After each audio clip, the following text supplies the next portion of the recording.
Bismillahirrahmanirrahim. Assalamualaikum warahmatullahi wabarakatuh.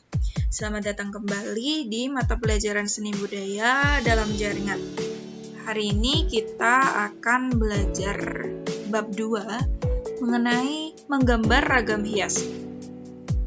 Sebelum pembelajaran dimulai, silakan anak-anak berdoa menurut kepercayaan dan agama masing-masing. Berdoa dipersilakan. Berdoa cukup. Mari kita lanjutkan.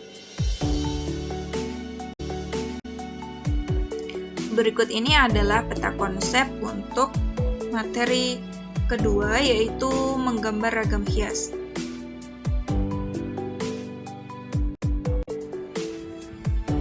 Pada bab 2 ini, kompetensi dasarnya ada 2. Yang pertama, memahami prinsip dan prosedur menggambar gubahan flora, fauna, dan bentuk geometris menjadi ragam hias. Dan yang kedua adalah menggambar gubahan flora, fauna, dan bentuk geometris menjadi ragam hias.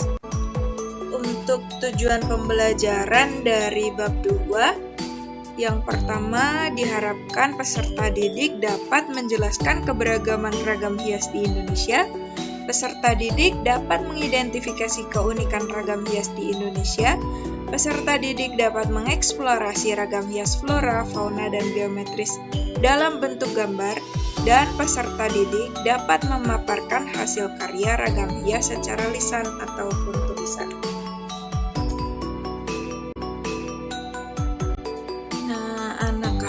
Apakah masih ingat apa itu flora, fauna, dan alam benda?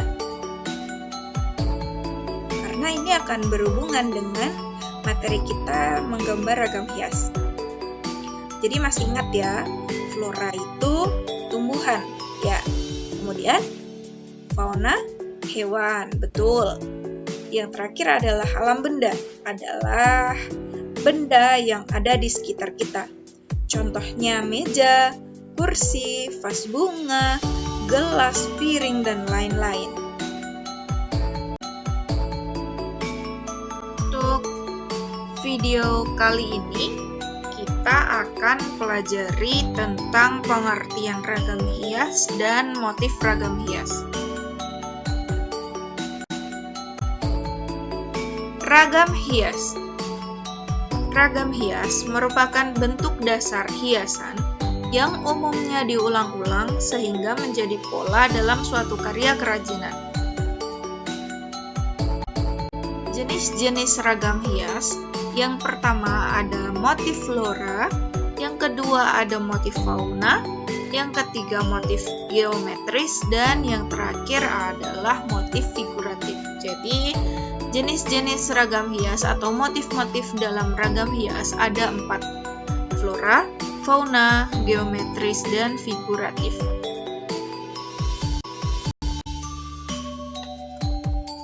Mari kita bahas satu persatu. Yang pertama ada motif flora. Motif flora menggambarkan motif tumbuh-tumbuhan yang dilakukan dengan berbagai macam cara, baik dengan cara natural ataupun stilasi atau penggayaan. Jenis tumbuhan yang menjadi objek berbeda tergantung lingkungan tempat motif itu diciptakan. Motif tumbuhan yang telah digubah jarang dapat dikenali dari jenis dan bentuk tumbuhan apa yang digubah tadi. Nah, kita akan sering menjumpainya pada barang-barang seni seperti batik, ukiran, kain sulam, kain tenun, bordir, dan lain-lain. Kemudian pada motif fauna, objek gambarnya adalah binatang yang penggambarannya dengan cara stilasi atau digayakan. Penggambaran binatang dalam motif hias sebagian besar merupakan hasil gubahan atau stilasi. Jarang berupa binatang secara natural, namun hasil gubahannya masih dapat dikenali bentuk dan jenis binatang apa yang digubah. Dalam visualisasinya, terkadang hanya bagian-bagian tertentu saja, kemudian dikombinasikan dengan motif lain. Motif fauna ini biasanya juga sebagai sarana memperkenalkan kearifan lokal daerah tertentu, misalnya burung cendrawasih di Papua.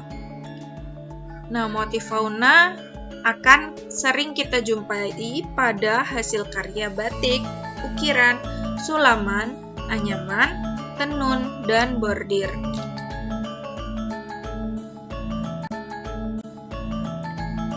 Selanjutnya adalah motif geometris. Motif geometris adalah motif hias tertua yang menggunakan unsur-unsur ilmu ukur atau bentuk geometris seperti garis lengkung, garis lurus, lingkaran, segi empat, segitiga, dan lain-lain yang digayakan sesuai dengan selera dan imajinasi pembuatnya. Motif geometris dapat dibuat dengan menggabungkan bentuk geometris ke dalam satu motif ragam hias. Yang terakhir adalah motif figuratif. Nah, manusia menjadi salah satu objek dalam penciptaan motif hias. Motif figuratif memiliki beberapa unsur. Yang pertama, unsur motif hias terpisah, seperti kedok atau topeng, dan yang kedua adalah unsur motif hias secara utuh, seperti bentuk-bentuk dalam pewayangan. Demikian pembelajaran seni budaya hari ini. Semoga materi yang sudah disampaikan dapat diterima, dapat dipahami, dan akhirnya dapat bermanfaat untuk kita semua. Apabila ada pertanyaan, anak-anak bisa sampaikan pertanyaannya kepada Bapak atau Ibu Guru. Sekian pembelajaran hari ini. Sebelum ditutup, mari kita berdoa terlebih dahulu. Berdoa menurut agama dan kepercayaan masing-masing dimulai. Cukup. Terima kasih atas perhatiannya. Wassalamualaikum warahmatullahi wabarakatuh.